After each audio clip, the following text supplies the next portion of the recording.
buenos días a todos. Estamos aquí en estas charlas con Actualícese, acompañándolos en la cuarta temporada de cuarentena, en estos días de confinamiento, donde la iniciativa de Actualícese es unir los esfuerzos, nosotros desde la plataforma y nuestros amigos y conferencistas desde sus saberes, para llegar a acompañarlos en estos días y estar actualizados, estar pendientes de los temas de interés para todos.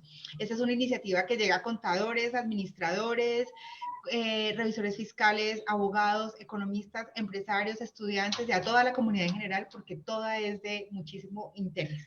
Bueno, tenemos en esta siguiente charla a nuestra queridísima doctora Doris Gutiérrez. La doctora Doris Gutiérrez Parra es contadora pública, especialista en gerencia tributaria, docente universitario por más de 30 años, con más de 20 años de experiencia como asesora de impuestos, trabajó en la firma KPMG y se desempeñó también como directora de impuestos, es conferencista de nosotros, directora de la especialización, coordinadora de la especialización de gerencia tributaria en el ICESI. Bueno, tenemos una amplia experiencia para hablar hoy acerca del nuevo impuesto que nos trajo el COVID, ese impuesto para las personas jubiladas y que tienen más de 10 millones de pesos de ingresos mensuales para también los personas naturales empleadas públicos. Ajá. Doctora Doris, buenos días, bienvenida. Doctor José Fernando Zuluaga, buenos días. Cuéntenos el resumen de la entrevista del día de ayer acerca del decreto 639 a propósito. Bueno, mi saludo, doctora Doris Gutiérrez. Muy buenos días, doctor. Muchísimas gracias. Como de la casa. Me agrada mucho verla y que nos colabore en esta actividad que hacemos para ayudar a todos los profesionales que son nuestros usuarios. Carolina, me gusta saludarla. Entonces vamos a ver algunas frases que me gusta a mí leer en el momento en que iniciamos. Sobre el coronavirus, que ha cambiado lo rutinario o las rutinas de lo que a diario nos quejábamos, pero que ahora echamos de menos. Entonces las frases son: se disfruta más de la alegría después de haber conocido esta novedosa e impredecible crisis. Nuestra mayor debilidad radica en darse por vencidos. Frases de apoyo para todos los enfermos del coronavirus y sus familiares. Hay una parte de la población que lo está pasando especialmente mal. Nos referimos a esas personas afectadas directamente por la enfermedad, a esas personas contagiadas por el virus, a esas personas que tienen que estar totalmente aisladas sin ver a sus seres queridos y en el peor de los casos en el hospital. Ahora paso a leer una síntesis que preparé de la entrevista que hizo el presidente de FENALCO, doctor Jaime Alberto Cabal, al ministro y al viceministro de Hacienda. Lo hicieron en la plataforma Zoom el día de ayer, entre 4 y 5 de la tarde. Entonces se hablaba con relación al decreto 639 del 8 de mayo de 2020, que está denominado como apoyo a la nómina, como subsidio tendiente a preservar el empleo, como aporte estatal temporal para que se paguen los salarios a los trabajadores, y esto lo dicen en la exposición de motivos. Pero en el encabezado del decreto se denomina Programa de Apoyo al Empleo Formal, PAEF. Entonces, de esa entrevista los temas que quedaron claros o que me quedaron claros fueron los siguientes.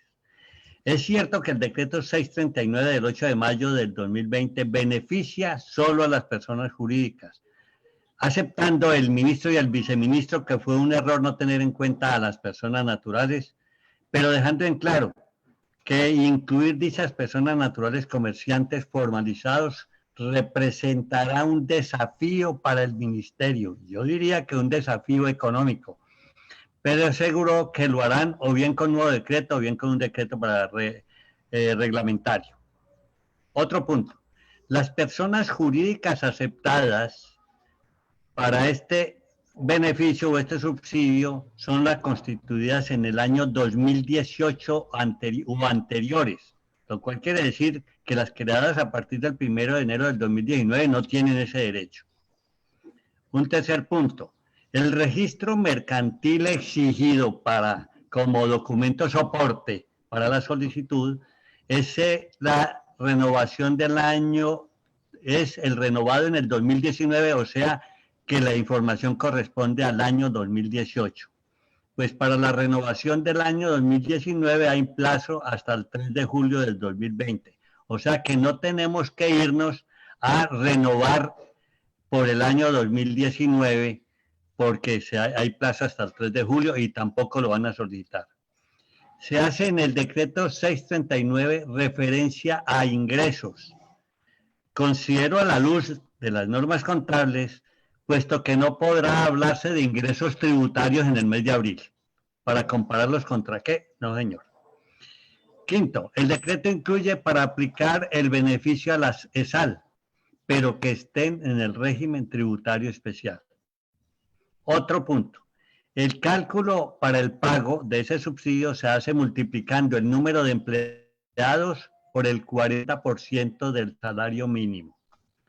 Y es de allí donde resultan los 351.173, que ellos lo redondean como información con los 350.000, pero van a tenerlo que aplicar con los 351.173, que es el 40% del salario mínimo. Otro punto, la pila que solicitarán es la del mes de febrero del 2020, entre los requisitos.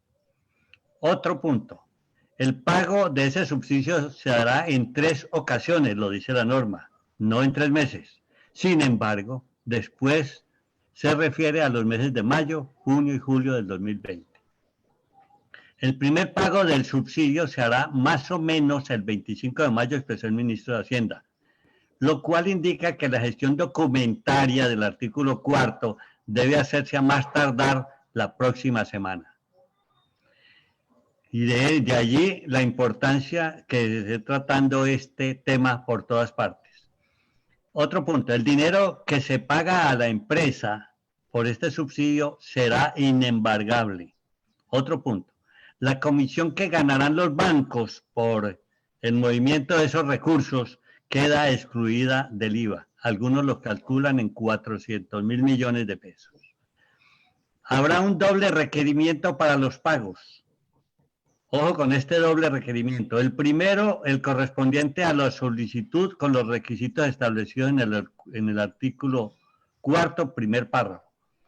Pero es me refiero al primer pago. Para el segundo y tercer pago hay otros requisitos que se deben tener en cuenta y que están establecidos en el parágrafo 5 del artículo 4 del decreto 639. El gobierno, por medio del ministro de Hacienda, se refiere, y así lo expresó, a su gran confianza en la buena fe de los empleadores para el uso y el manejo de este subsidio. Sin embargo, coloca a la UJPP de garante en el control posterior.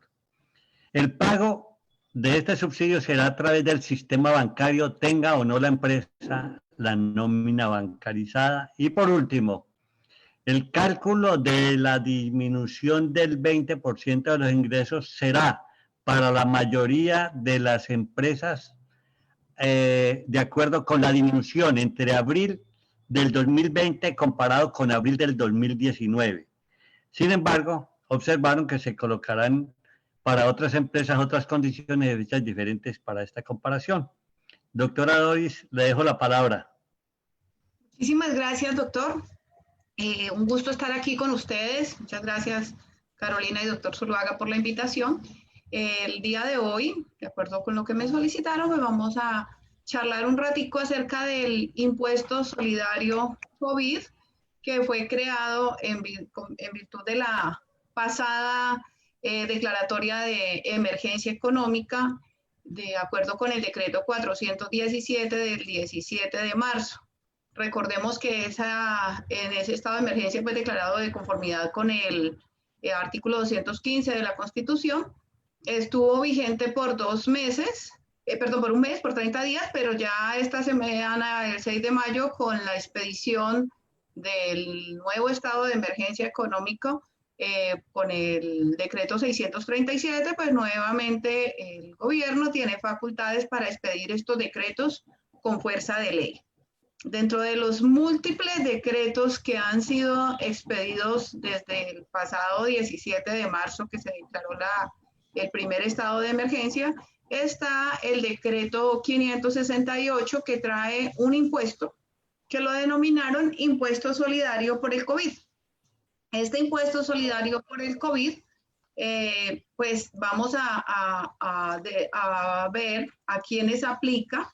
Entonces, tenemos que dentro de, va a estar vigente durante 3 meses, desde el 1 de mayo hasta el 31 de julio del año grabable de 2020, a no ser que ahora con el nuevo estado de emergencia decida el gobierno extenderlo.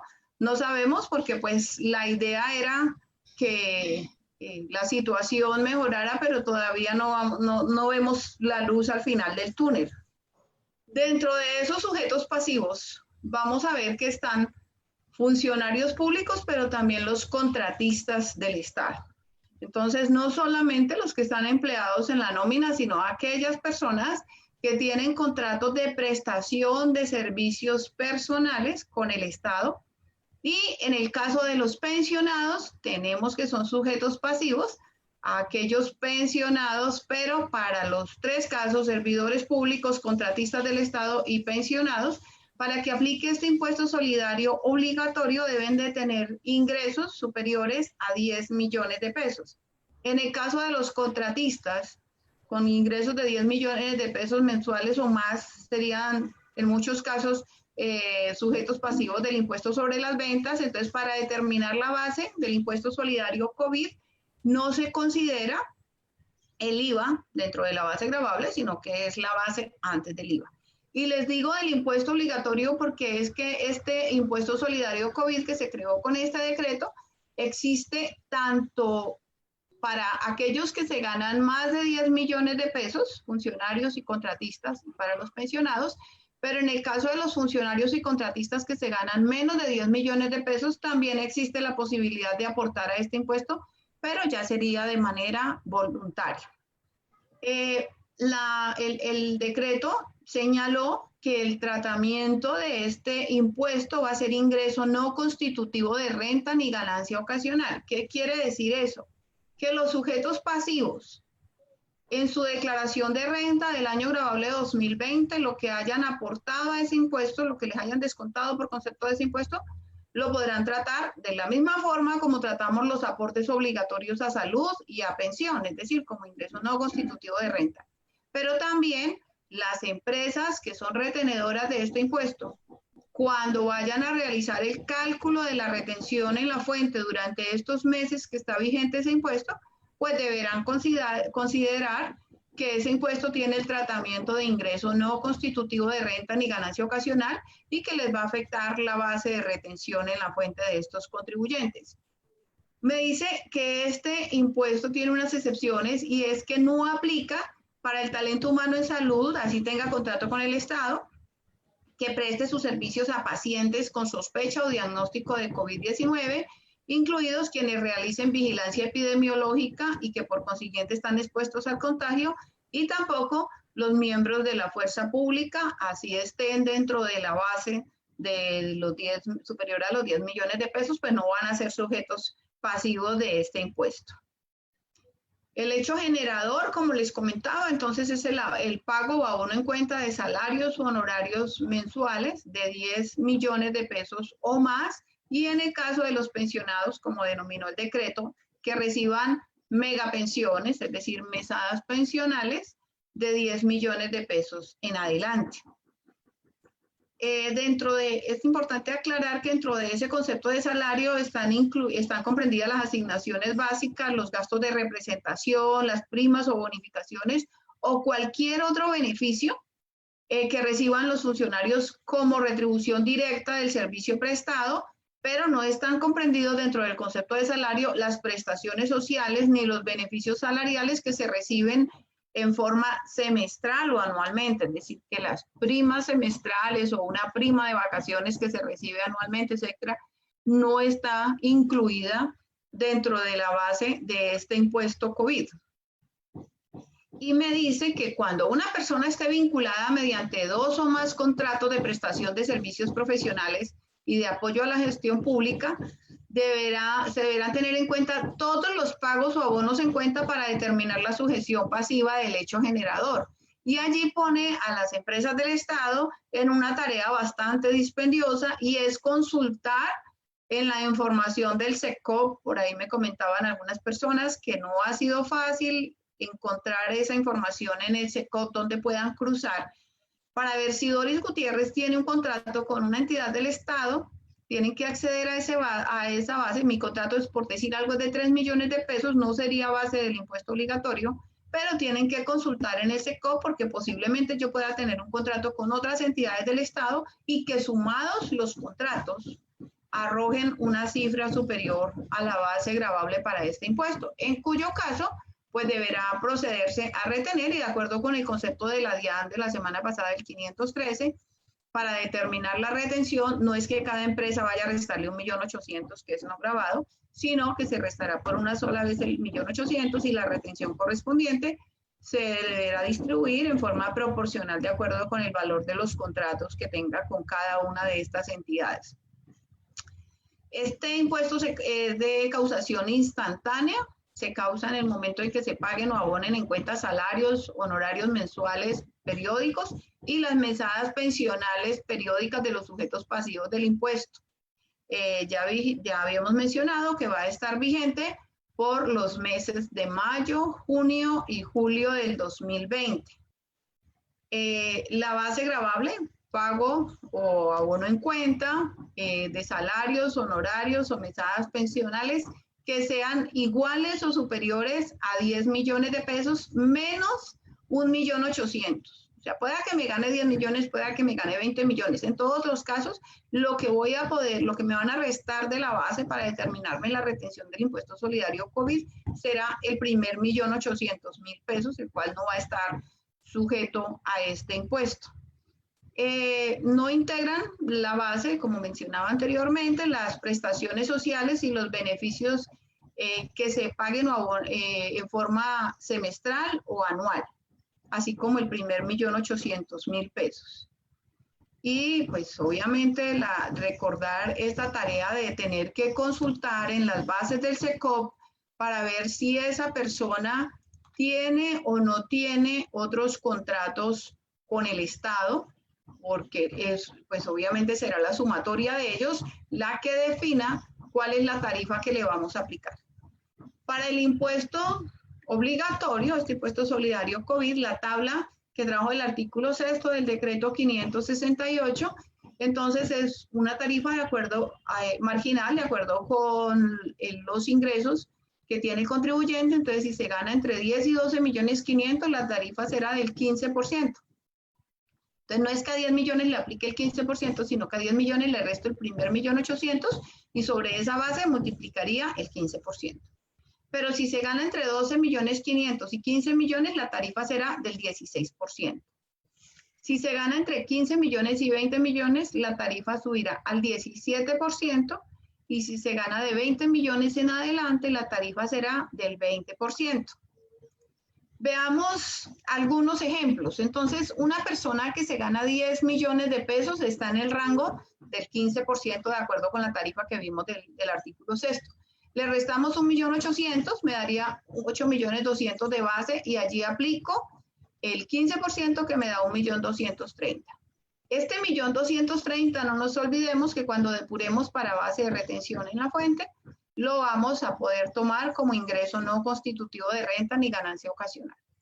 Si la persona se gana 14 millones, ya no está en la tarifa del 15, sino que pasa a la tarifa del 16%. Seguimos restando el mismo 1.800.000 y me daría un impuesto de 1.952.000 pesos. Si la persona tiene un salario de 15 millones, pasaría a una tarifa del 17%, estaría con una tarifa del 17%, y entonces tomamos los 15 millones menos el 1.800.000 que no está sujeto, y el impuesto sería de 2.244.000. Si una persona tiene un salario de 21 millones de pesos, ya quedaría en el rango del 20%.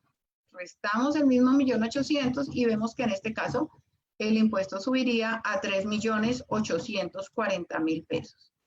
Pero ¿qué pasa si no es salario, sino honorarios? Entonces aquí tenemos unos ejemplos. Si la persona se gana unos honorarios de 17 millones de pesos y facturó un IVA del 19%, entonces 3.230.000 de IVA me da un total de factura de 20.230.000. La tarifa en este rango es la tarifa de los 17 millones de pesos, que está en el 17%, le restamos el 1.800.000 y me daría un impuesto de 2.584.000 para una persona con honorarios de 27 millones de pesos. El aporte a este impuesto será de 5.040.000 pesos. Y si es un pensionado con una pensión de 10.500.000 pesos, entonces este pensionado estará en la tarifa del 15% y tendrá que contribuir con 1.305.000 pesos. Si la pensión es de 20.300.000 pesos, entonces la tarifa de este pensionado será del 20%. Igual que en el caso de los salarios, restamos el 1.800.000 y me daría una base de impuesto de 18.500.000, al cual le aplicamos la tarifa del 20% y me daría un impuesto de 3.700.000 pesos. La administración de este impuesto... Una preguntita, perdón, mi profe. Por acá tenemos ya la gente haciendo preguntas. Tengo una. Las entidades de economía mixta, como las empresas de servicios públicos, ¿deben hacer la retención? Sí, yo entiendo que sí. Obviamente están dentro del grupo de los agentes retenedores de este impuesto. Y entonces para los funcionarios de este tipo de empresas, pues van a ser sujetos pasivos de este impuesto. Bueno, perfecto. Y la otra es, ¿el impuesto se tratará como un deducible para la retención por salarios? No como deducible, sino como ingreso no constitutivo de renta, o sea, Okay. Sí resta. Pero recordemos que cuando yo voy a practicar retención, yo tomo los ingresos brutos, le resto los ingresos no constitutivos de renta ni ganancia ocasional, a esos ingresos netos le resto las deducciones y las rentas exentas. Entonces, dentro de los ingresos no constitutivos de renta teníamos los aportes obligatorios a pensión, a salud, al Fondo de Solidaridad y el aporte voluntario a pensión obligatoria. En ese grupo va a quedar este impuesto solidario COVID, restarlo de la base. No importa que la persona esté con procedimiento número 1 o con procedimiento número 2, porque recordemos que en ambos casos yo tengo que depurar la base de los ingresos del mes, solo que en el procedimiento 2 aplico porcentaje fijo. Pero entonces dentro de los ingresos no constitutivos de renta que yo reste, voy a incluir este impuesto que deba haber contribuido esa persona por ese periodo. Bueno, y en el caso de los salarios integrales, la base gravable, o sea, el factor salarial, ¿formaría parte de la base gravable?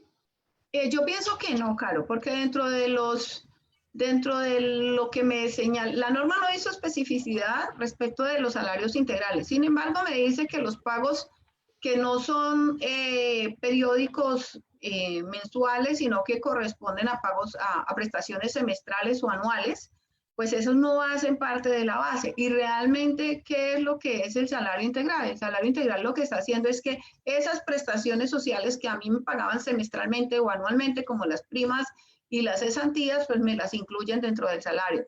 Entonces, así como para la cotización de los aportes a la seguridad social, yo tengo en cuenta, sin considerar ese factor prestacional, yo pensaría que también para efectos de este impuesto.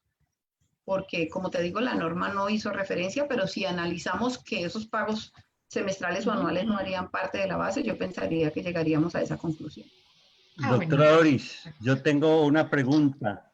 ¿Cuánto aspira a recibir el Estado o recaudar o retener el Estado con esta retención?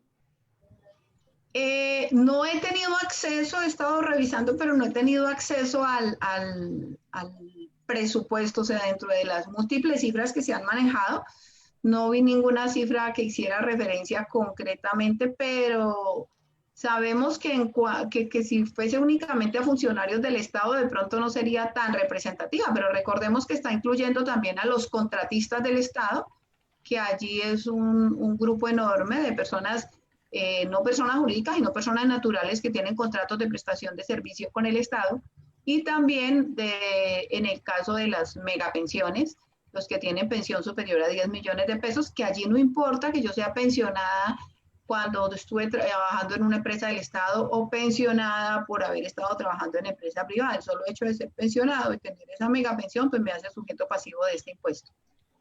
Bueno, Seguiré revisando, doctor. Cuando tenga la cifra, espero poderle dar respuesta a su pregunta.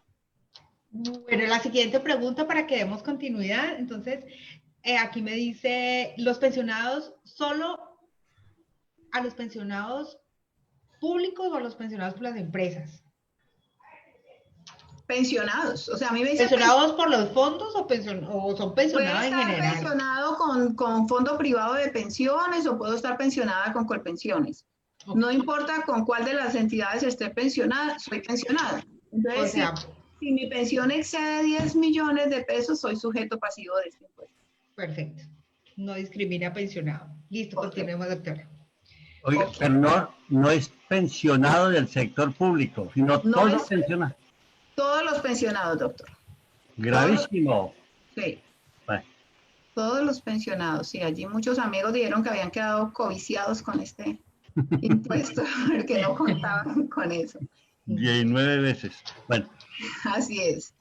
Ok, entonces decíamos que la administración va a estar en cabeza de la DIAN. Los agentes de retención de este impuesto son los mismos agentes de retención de impuestos sobre la renta y complementarios, que además de las obligaciones previstas en el estatuto, deberán incluir en el certificado de retención el valor de las retenciones por este impuesto que practiquen durante el año. Ya dijimos qué tratamiento va a tener para los sujetos pasivos, pues obviamente en mi certificado que me den del año 2020, si tuve que contribuir a este impuesto, pues en mi declaración de renta lo voy a tratar como ingreso no constitutivo de renta, ese valor que me certifiquen. Y también me dijo el decreto 568 que si se practican retenciones... Ya la llamo porque estoy oyendo esta conferencia. Sí. Que si me practican retenciones en exceso, entonces que ese tipo de retenciones que me hayan practicado en exceso, pues se deberán reintegrar siguiendo las disposiciones que existen para efectos de impuestos sobre la renta, de acuerdo con el artículo 12416 del decreto 1265 del año 2016. Hay otro grupo, que es el grupo de los sujetos pasivos voluntarios. Entonces, estos son los que no se ganan, no alcanzan a ganarse 10 millones de pesos. Entonces, aquellas personas que son servidores públicos con salario inferior a 10 millones de pesos o contratistas del Estado con ingresos inferiores a 10 millones de pesos, entonces podrán aportar a este impuesto, pero las tarifas que van a aportar no es la misma tarifa que aportan los que están obligados. Ya vamos a ver que en este caso me trajeron una tabla marginal progresiva como existe la del impuesto sobre la renta para que puedan contribuir a este impuesto. Estas personas que voluntariamente quieran aportar deberán manifestarlo por escrito durante los primeros 5 días de los meses de mayo, junio y julio, que es durante los meses que va a estar vigente este impuesto. Tampoco aplica pues para el talento humano que esté prestando servicios de salud que están expuestos, ni tampoco para los miembros de la fuerza pública, o sea que ellos ni obligatoria ni voluntariamente deberán contribuir a este impuesto. Pues el hecho generador en el caso de los voluntarios es aquellos que tengan ingresos inferiores a 10 millones de pesos que quieran contribuir. Sin embargo, si yo tengo un contratico con el Estado de 2 millones de pesos, yo no puedo decir, yo quiero contribuir con el 10 o el 15%. No, si yo decido contribuir voluntariamente, entonces me voy a la tabla marginal progresiva que trajo el artículo 9 del decreto 568. Y me dice que una persona que se gana entre 0 pesos y 1.755.000, bien sea empleado o contratista del Estado, veamos que aquí no entran los pensionados, entonces que esa persona no es ni obligatoria ni voluntariamente deberá contribuir a este impuesto. Si tiene un ingreso entre 1.755.000 y 2.633.000, podrá aportar voluntariamente el 4%, pero para determinar ese 4%, les decía que la tarifa es marginal progresiva parecida a la que tenemos para la retención en la fuente o para el impuesto sobre la renta, en los artículos 241 o 383 del estatuto, porque tomamos el salario o honorarios menos el primer 1.755.000 que no está sometido, y sobre ese exceso, el 4%. Si tiene un ingreso entre 2.633.000 y 4.389.000, la tarifa será del 6%. Se toman salario o honorario, se le restan los primeros 2.633.000, multiplicamos por el 6% y le sumamos 105.336. ¿Qué son los 105.336? Pues el 4% de los ingresos que estarían dentro de la primera base de 2.633.000, la diferencia entre 2.633.000 y 1.755.000. Si la persona tiene un ingreso entre 4.389.000 y 6.144, entonces deberá, si va a aportar voluntariamente, será el 8%, también determinado de la misma forma marginal progresiva, determinándolo, sumándole 210.000 pesos, 210.672, de acuerdo con el cálculo. Y así para los rangos entre 6.144.000 y 8.788.000, donde la tarifa será del 10%, y para quienes se ganan entre 8.788.000 y menos de 10 millones de pesos, en ese caso la tarifa será del 13%. Pero pues obviamente este es voluntario. Entonces veamos unos ejemplos. Si yo tengo un salario, soy funcionario público y tengo un salario de 2.500.000 y deseo cotizar, lo debo manifestar por escrito dentro de los primeros 5 días de cada mes. Y es más, yo no tengo que aportar todos los meses. Yo en mayo decidí que no iba a aportar, pero en junio puedo manifestarlo por escrito dentro de los primeros 5 días. Y para determinar ese 4%, entonces lo que va a hacer mi empleador o el contratante es que toma los 2.500.000 y de acuerdo con la tabla del slide anterior le resta 1.755.606 al subtotal, que me da 744.000, le aplica el 4% y me da una contribución voluntaria de 29.776 pesos. Si el salario es de 4 millones, siguiendo los mismos procedimientos de la tabla del slide anterior, sería una contribución de 187.000 pesos. Si el salario es de 5 millones de pesos, entonces, en este caso, la contribución voluntaria sería de 259.551. Con 7 millones de pesos sería de 436.000 pesos. Y si son honorarios, también sería sin incluir el IVA. Entonces, un contrato de prestación de servicios de 5.400.000 contribuiría voluntariamente con 291.000 pesos. Después de haber expedido el decreto el 568, la DIAN expidió dos conceptos, el concepto 469 y también expidió el concepto 513. En el concepto 513, entonces, ¿qué me dice el procedimiento para determinar la retención en la fuente? Es posible que Carolina Porto tenga un contrato con empresas municipales de Cali, otro con Telepacífico, otro con el municipio de Cali, y resulta que el contrato de Telepacífico vale 3 millones, el de Cali vale 4 y el del municipio vale 4. Individualmente, ninguna de las tres entidades le da base para impuesto. Pero si sumamos los tres, resulta que me da 11 millones de pesos. Entonces, Carolina Porto es sujeto pasivo de este impuesto. Entonces, lo que dijo el concepto 513 es que yo no voy a restarle a los 3 millones que tengo en Telepacífico para pagarle a Carolina 1.800.000, sino que sumo los tres contratos, me da 11 millones, a los 11 millones le restamos una sola vez 1.800.000, determinamos la retención y esa retención se prorratea proporcionalmente a los ingresos que tiene con cada entidad. Entonces, esto es un trabajo bastante dispendioso porque es muy normal encontrar en las empresas del Estado que la misma persona tiene varios contratos de prestación de servicios con otras entidades del Estado. Y entonces va a tocar trabajar mancomunadamente para coordinar cuál va a ser el valor que cada una de estas personas le va a practicar de retención en la fuente, porque para efectos de este impuesto aplican las mismas sanciones que aplican el impuesto sobre la renta, y es que estando yo obligado a practicar la retención, si no la practiqué o no la practiqué en debida forma, pues voy a ser deudor solidario por ese impuesto que se haya dejado de retener. ¿Han llegado más preguntas, Carolina?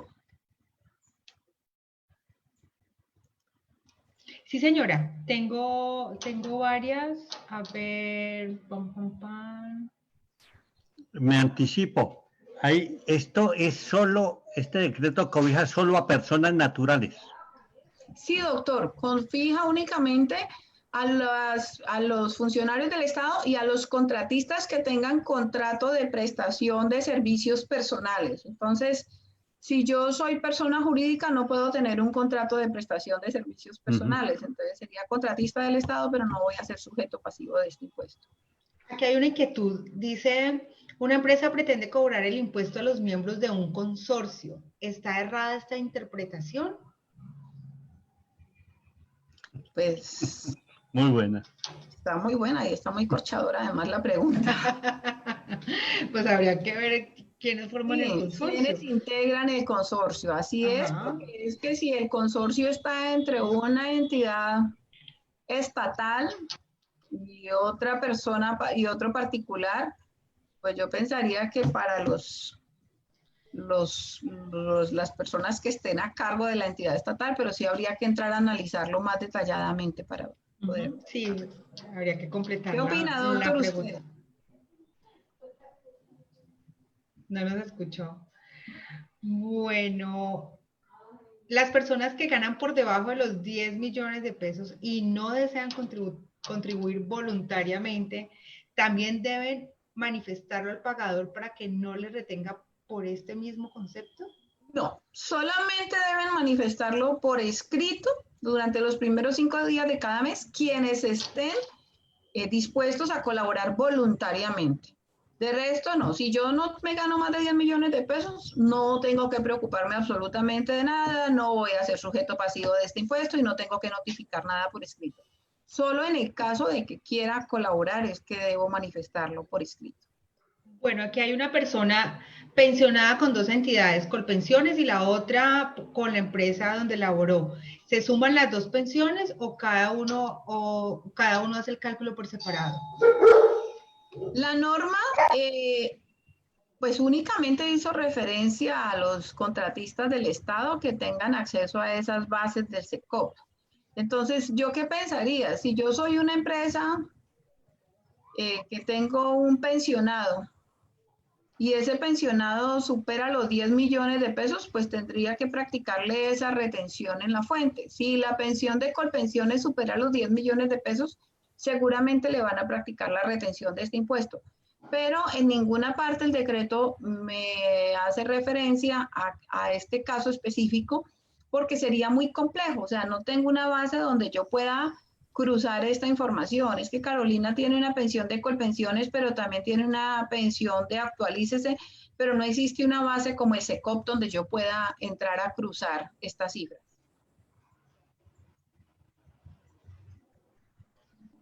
Vale, listo. Tengo acá un montón de caritas enojadas, mejor continuemos. Ay, Dios mío. Yo tengo una pregunta. ¿Por qué a alguien le puede interesar que le hagan esta retención si ganan menos de 10 millones? ¿Por qué? ¿Qué interés puede tener? Yo pensaría que es aquellas Pues personas... somos colombianos. Sí, somos colombianos y somos solidarios. Y yo pienso, o sea, yo he escuchado a muchos funcionarios del Estado, por ahí charlaba con una amiga en esta semana que con sus pagos mensuales llegó a 9.900.000 y estaba feliz porque no alcanzó a llegar a los 10 millones de pesos y yo le decía, no, pero es que con los 9.900.000 puedes contribuir voluntariamente. No, si me garantizaran la destinación, sí, pero yo yo sigo ayudando y donando por mi cuenta. Entonces, de pronto, pues la finalidad de la norma de los que ganan menos de 10 millones de pesos puedan hacerlo voluntariamente es porque pues el objetivo y la finalidad de estos recursos va a ser atender esta emergencia que estamos viviendo. Vale, ¿y la base para aplicarle este impuesto son los ingresos del mes de mayo? Nos preguntan por acá. Los ingresos del mes de mayo, los ingresos del mes de junio y los ingresos del mes de julio, porque por ahora con el decreto 568 va a estar vigente por esos 3 meses. Caro, me dejaste preocupada. Las caritas bravas son porque no quieren contribuir a este impuesto o porque están inconformes con la charla. Yo creo que es por el impuesto. No, a mí me parece que eso debe provenir de el hecho de los contratistas, me parece gravísimo, y fuera de eso también los pensionados. Parece Claro, que es de donde van a salir propias más los recursos. así es, doctor, así Bueno, es. si no tenemos más sobre ese tema, doctora, ¿o hay alguna conclusión? ¿Podríamos a lograr ir la oportunidad suya para que nos hablara de este decreto 639 del subsidio del empleo? Claro que sí, doctor, no tenía el tema preparado, pero pues por supuesto que podemos charlar acerca de este decreto. Entonces, yo no puedo compartir acá la presentación. José, ¿me ayudas allá para quitar entonces la presentación y más bien... Claro, doctora. Bueno, por acá hay una pregunta que ya habíamos respondido, pero entonces antes de iniciar, ¿el pago es deducible del impuesto de renta? El pago es ingreso no constitutivo de renta ni ganancia ocasional. ¿Por qué hago énfasis? Porque es que las deducciones que conocemos en renta, las deducciones son intereses de vivienda, por ejemplo, dependientes, medicina prepagada. Esos son los conceptos que me aceptan en renta como deducibles. Entonces, no es, y la diferencia entre las deducciones y los ingresos no constitutivos de renta, tú me dirás, ah, no, pues sí, al final del día se están restando de la base, pero hay una diferencia muy grande, y es que los ingresos no constitutivos de renta ni ganancia ocasional no están afectados por ese límite de deducciones y rentas exentas del 40%. Mientras que las deducciones, si me hubieran dicho el trato es deducible, yo diría prácticamente se pierde porque la mayoría de las personas buscan tener sus beneficios fiscales dentro de ese 40% y es tener sus deducciones y rentas exentas dentro de ese límite. Pero como ingreso no constitutivo de renta se resta por completo de los ingresos brutos para determinar luego esa base de ese 40%. Listo, gracias, doctora. Entonces, continuamos con lo del decreto 639. Pero, como te digo, no estaba, o sea, con el tema preparado, entonces me gustaría que fuera más bien como preguntas y respuestas. Don Hernando. Del decreto, entonces lo vamos desarrollando. Antes de iniciar, usted me hablaba de que estaban se estaban produciendo y había visto en internet varios tipos de certificaciones. Sí, la verdad, pues no sé, a usted le llama la atención que existan ese tipo de modelos porque considera que debía haber un estándar. Si el gobierno no lo hace, el que tiene es cada revisor fiscal tiene que preparar un dictamen, diríamos yo, o una certificación, un modelo que contenga todo lo que tiene bases de normas internacionales. Es que la circunstancia es esa, no creo que se estén adelantando, lo que están es anticipándose a lo que va a suceder, que uno de los hechos más importantes es esa bendita certificación que a usted como revisor fiscal o contador le debe quedar garantizado que no va a tener problema en el futuro. Eso es lo que más o menos he entendido yo de los profesionales que nos han presentado esas propuestas. Así es, doctor. Sí, realmente desde que salió la norma, pues empezaron a salir formatos de algunos colegas que habían hecho una plantilla y que creo que esta puede ser la certificación. Y esta semana empezó a circular una que incluso viene con el logo de la UGPP. Y entonces la UGPP se pronunció señalando que ese formato de certificación pues no ha sido expedido por ellos, que sí están trabajando en un modelo de certificación que todavía no ha sido expedido, y la verdad es que en este momentico no podemos decir, ya está la reglamentación, porque recordemos que el parágrafo cuarto del artículo segundo de este decreto 639 indica que se reglamentará, que el Ministerio de Hacienda reglamentará cómo se va a hacer ese cálculo para demostrar que mis ingresos se disminuyeron en ese 20%. Entonces, en la medida en que ese decreto reglamentario aún no lo tenemos, entonces pues no podríamos decir, no, esta es la oficial. De hecho, esa que anda circulando por allí, que aparece con el logo de la UGPP, que ya la UGPP dijo que no era oficial, pues a mí sí me parece que está bastante completa, pero pues ya la UGPP manifestó que ellos están trabajando en un modelo y entonces que lo van a expedir. Y como dice usted, doctor, estoy totalmente de acuerdo que si yo como contador o como revisor fiscal voy a firmar esa certificación, tendré que asegurarme que lo que estoy certificando realmente se ajuste a la realidad y que tengo toda la evidencia y todas las pruebas que más adelante no me vaya a ver envuelto en líos, porque ahorita hay devoluciones, express, etcétera, etcétera. Vamos a tener estas certificaciones que van a permitir ese auxilio, pero recordemos que dentro de las manifestaciones que hizo el ministro de Hacienda antes de declarar esta segundo estado de emergencia, es que dentro de las normas que aspiran a expedir ahora en este segundo estado de emergencia, está que la DIAN pueda ir realizando fiscalización en forma virtual, como estamos trabajando en este momentico, y entonces poder realizar una fiscalización en forma virtual y usted puede subir a la nube la información que yo le estoy solicitando y poderle auditar. Entonces yo sí creo que van a venir unos programas de fiscalización muy agresivos, por lo que tendremos que asegurarnos de que lo que certifiquemos corresponda a la realidad y estar con los soportes respectivos.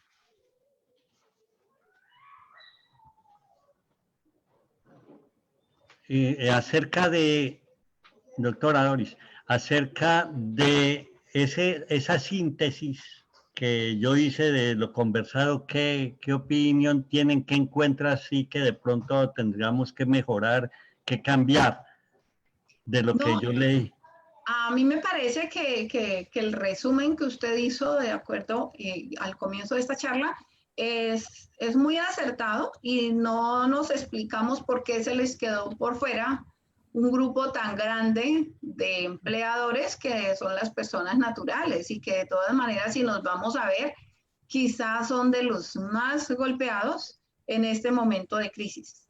Entonces, ¿de dónde van a salir los recursos para poder que cumplan con esto que usted nos estaba contando al comienzo, y es que van a sacar un nuevo decreto en el cual se incluya a esta población? Entonces, pues seguramente vendrán más impuestos solidarios COVID y vamos a ver qué más va a suceder en ese sentido. Nosotros en nuestra empresa estábamos trabajando ya en eso y nuestra contadora o la contadora de cualquier empresa pensó que tendría que hacer el registro y lo hizo. ¿Por qué? Para asegurarse. Yo creo que se le fue la mano, es un exceso, no hay necesidad. Con el registro mercantil del año 2018 que se hace en el 2019 se tiene. ¿Qué me puede confirmar sobre eso? Así es, doctor. Realmente, como todos conocemos, dentro de las múltiples normas que se han expedido desde el pasado mes de marzo, se ampliaron los plazos para hacer las renovaciones de registro mercantil y yo creo que esto ha sido a nivel nacional.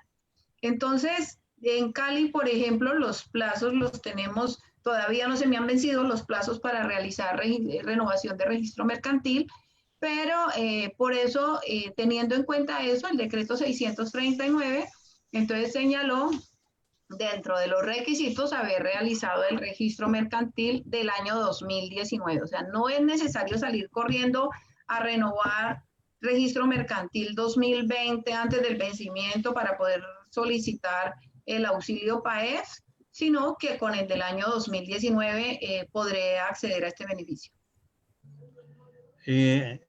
Doctora Doris, ese cálculo de la disminución del 20% de los ingresos, nos decía el ministro que la mayoría de la empresas va a ser calculado entre abril de 2020 comparado con abril del 2019, pero dejó abierto el espacio y dijo, habrá unas circunstancias de numerosas empresas que se dan unas condiciones y fechas diferentes para esta. No nos explicó más sobre el tema.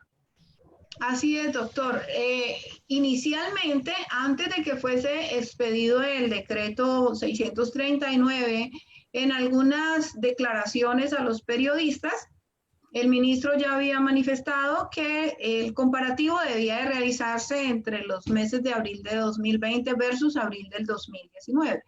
Me imagino que tuvo oportunidad de analizar que no es tan preciso, que se puede, para todo el mundo no aplica que la comparación se pueda hacer entre los meses de abril de 2020 y abril de 2019, porque tenemos una cantidad de entidades que sí se van a ver afectadas, pero que sus ingresos son cíclicos y que no necesariamente se dan en ese periodo del mes de abril. Entonces, seguramente ahora cuando salga ese decreto reglamentario que señala el parágrafo cuarto de ese artículo segundo del 639, pues allí seguramente sí nos van a especificar cómo vamos a poder demostrar. Seguramente nos van a decir que el acumulado entre marzo de 2020,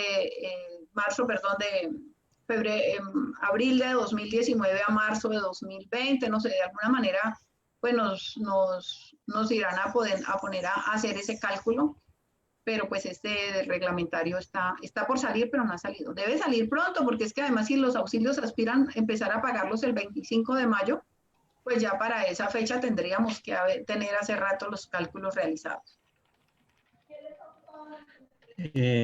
Por acá hay una preguntita y esta es muy recurrente.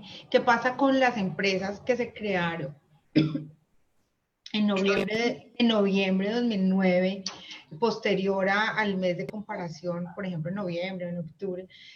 ¿Cómo hace para justificar esa disminución de los ingresos?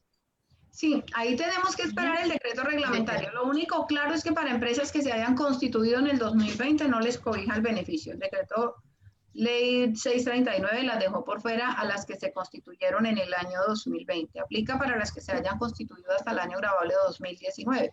¿Y cómo se va a hacer el comparativo? Sería especulación en este momento, porque como les cuento, esperábamos que cuando salió el decreto reglamentario, el decreto Ley 639 hubiese especificado cómo realizarlo, pero lo dejó pendiente de reglamentación. Bueno, y por acá también una intervención del doctor Luis Raúl Uribe, perdón, doctor Zuluaga, dice que cada vez se le asignan más responsabilidades a los contadores y revisores fiscales con advertencia de sanción, pero a mayor responsabilidad, ¿cuál es la remuneración al contador público? Porque siempre sacan más tareas, pero la remuneración sigue siendo igual. Allí sí la respuesta es para el doctor Zuluaga. No tengo respuesta de ninguna clase. Comentario. Ya estamos llenos de responsabilidades, obligaciones, firmas, contrafirmas, mejor dicho. La pregunta que tengo es, ¿a qué se debe, doctora Doris, posiblemente a que hayan dicho que la pila que solicitarán cuando se haga la solicitud es la del mes de febrero? No dicen de enero, no dicen de marzo, dicen mes de febrero. Eso sí está... Sí, la verdad no sé, yo creo que buscarán... Que alcance, sí. Sí, como que definitivamente no hayan algunos vivillos que quieran aprovechar este beneficio y hacer maromas de última hora en la pila, qué sé yo, pero supongo que va encaminado a ese lado. Bueno, yo quedo muy satisfecho de las respuestas, me parece que con eso le estamos aportando a la comunidad que nos escucha. Doctor, muchísimas gracias por la invitación. Muy amable. Bueno, querida doctora Doris Gutiérrez, pues muy contentos de tenerla por acá. Seguimos con estas charlas, todavía estamos en temporada de cuarentena, entonces podríamos estar hablando acerca de los temas que usted maneja perfectamente, como rentas naturales y todos, y que son temas en este momento que nos pueden empezar a interesar nos tenemos que empezar a preparar los contadores para cumplir las obligaciones que se vienen. Entonces quedamos súper pendientes, mi querida profe, para ver cómo agendamos nuevas citas. Un abrazo, Carito, muchas gracias por la invitación y bueno, síguete cuidando. Sí, señora. Sígase cuidándose también, todos en casita cuidaditos, los voy a invitar a las charlas de mañana. Tenemos, a ver, un segundito, aquí. Tenemos a las 9 de la mañana consultorio de estándares internacionales con el doctor Roberto Valencia y a las 11 de la mañana seguimos con el doctor Leonardo Barón. Vamos a hablar del proyecto de revisión integral, pero este es para la NIF, para pymes. Entonces, el doctor Leonardo Barón y el doctor Roberto Valencia para mañana. Los esperamos a todos y gracias por estar aquí con nosotros, dejándose acompañar en estos días de confinamiento y cuarentena. Un abrazo. Chao, doctora, un abracito para todos y gracias a todos por estar con nosotros. Chao, chao.